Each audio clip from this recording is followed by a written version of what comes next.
il dirait écoute, regarde, sens, observe et tu vas découvrir plein de trésors. J'ai envie que les gens ils profitent de cette aventure et que ce soit leur aventure et qu'ils vivent un moment unique en famille, parents-enfants pour découvrir cet endroit et prendre le temps de jouer, d'être ensemble, de se rencontrer et de vivre un peu la lenteur de ce chemin. C'est vrai que c'est un parcours sensoriel, pieds nus, et du coup l'idée c'est d'aller doucement. Quand on est pieds nus, on n'a pas envie de courir et on a plein de choses à regarder, plein de choses à faire et qui sont des petites surprises tout au long du chemin. C'était une sacrée aventure, j'ai beaucoup appris dans cette aventure. J'ai appris l'humilité de la matière parce que la matière elle est noble et qu'elle demande du travail tout le temps. Le bois, la terre, j'ai énormément planté, j'ai énormément créé, donc j'ai beaucoup appris dans la matière. J'ai appris en faisant, j'ai découvert plein de choses, plein de techniques, des nouveaux outils aussi. En faisant et en ayant envie de faire des choses, je me suis dit tiens j'ai envie de faire ça, ok comment je pourrais le faire, d'accord avec quelle matière, comment ça va réagir, de quoi j'ai besoin. Donc j'ai beaucoup appris, j'ai appris sur les humains aussi. J'ai fait des belles rencontres, des rencontres pas toujours faciles non plus, mais ça a été vraiment des beaux cadeaux, des belles aventures. Ce serait de se faire confiance et de faire avec ce qui est autour de nous. J'ai beaucoup fait avec... Déjà, j'ai essayé de respecter tout l'endroit et de couper aucun arbre parce qu'on est sur un bord de rivière. Et du coup, j'ai fait avec le vivant qui était déjà en place. Et c'est la matière qui était autour de nous qui m'a donné en fait des idées et qui m'a montré le chemin aussi pour créer des choses. Et après, j'ai beaucoup récupéré, beaucoup recyclé des choses. Et du coup, il y a des gens qui m'ont dit bah tiens, j'ai des chariots en métal dans mon usine, est-ce que ça t'intéresse? Tiens, j'ai des bobines de fil. Et en fait, avec les choses qu'on m'a données, je me suis dit qu'est-ce que je peux faire avec ça?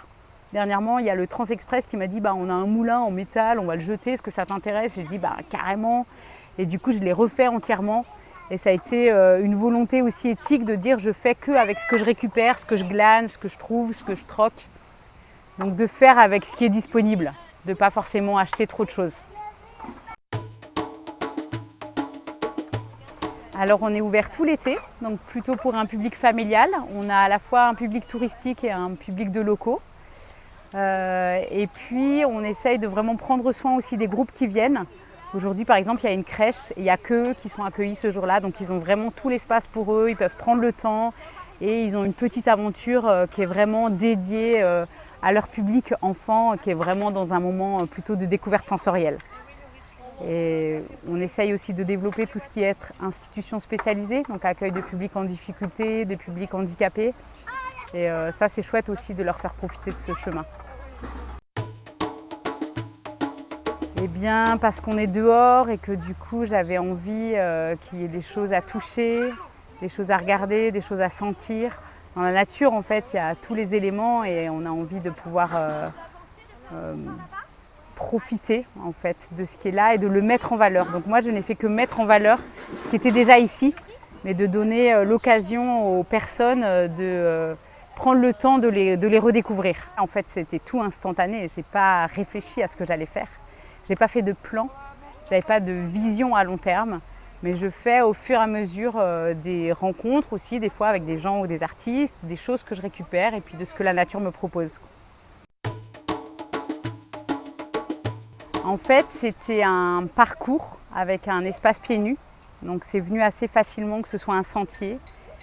Et on a eu envie de faire un totem, un endroit un peu phare dans ce sentier, un endroit où les gens peuvent vraiment se retrouver et où il y a des propositions qui permettent d'aller un peu dans tous les espaces du parcours.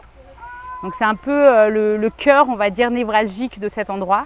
Et donc j'ai travaillé avec une copine, Malena, qui sculpte beaucoup les animaux et qui a vécu en Afrique et qui a eu envie de proposer des animaux d'Afrique. Et je sais pas, progressivement, en fait, le totem s'est transformé en totem de la lionne, qui était un peu l'emblème phare du sentier. Donc c'est comme ça qu'on l'a baptisé. Une expérience sensorielle, c'est vraiment l'expérience qu'on va se créer soi et qui va toucher nos émotions. Donc si les personnes ici, elles arrivent à connecter leurs émotions, il y a plein de propositions qui sont en lien avec la peur, la colère, la joie, la découverte, le souvenir. Et ben en fait, c'est les personnes qui vont créer leur parcours et il y a quelque chose d'assez initiatique en fait dans les propositions qui sont faites ici. et chacun peut le vivre à son niveau, avec ce qu'il vient chercher aussi dans ce parcours, quoi. On a autant pour les grands que pour les enfants. Le défi ici, c'est vraiment de garder quelque chose de vivant et de poétique sans que l'humain intervienne trop. Donc je me suis glissée dans des interstices, mais en laissant aussi le lieu vivre par lui-même. Et donc le défi, c'est de pouvoir accueillir des gens et qui se sentent quand même à l'aise et suffisamment guidés dans cette aventure, tout en faisant aussi leur propre parcours. C'est-à-dire qu'il y a des choses qui sont un peu aiguillées, mais c'est eux aussi qui doivent trouver leur chemin à l'intérieur des propositions. Donc je trouve que le défi, c'est ça. C'est pas un parcours complètement libre. Il y a des propositions, il y a un chemin, il y a des flèches, il y a des indications. Mais c'est quand même chaque personne qui va composer un peu son itinéraire. Alors je crois profondément que le jeu est un objet culturel. Et d'ailleurs, politiquement, il y a beaucoup de gens qui se battent pour faire reconnaître le jeu comme objet culturel. Et c'est en cours et c'est chouette. Parce que c'est une vraie œuvre d'art aussi, le jeu.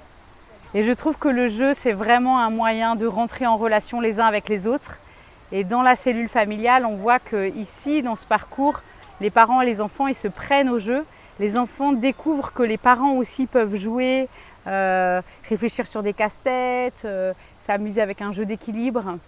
Et je trouve que le jeu est vraiment un média excellent pour être ensemble et pour partager un moment de complicité et d'intimité. Alors Terre-Mer, c'est un jeu avec un sac à dos qu'on a créé avec un ami qui s'appelle Étienne.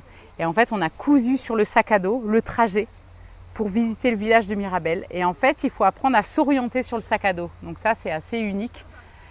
Et il y a des indices à trouver tout au long du chemin. Et on est plutôt sur la poésie du paysage. Le jeu d'enquête, qui est assez familial et assez accessible à tout le monde, c'est découvre qui veille sur le village de Mirabel. Donc à chaque étape, tu vas avoir un indice qui va te permettre de découvrir et de comprendre qui veille sur le village de Mirabel. Et tu as une belle récompense assez poétique et musicale à la fin du parcours pour résoudre cette énigme.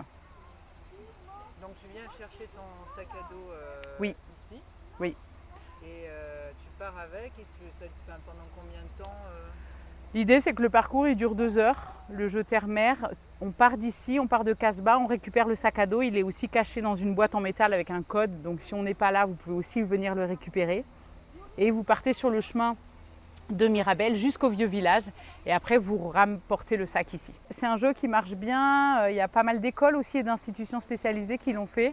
Parce que c'est un prétexte aussi pour se balader et découvrir le plaisir de la randonnée à plusieurs. Voilà. Et puis les familles, elles peuvent le faire aussi au printemps et en septembre quand il fait moins chaud, hors saison. C'est un projet qui marche bien aussi en dehors de l'été.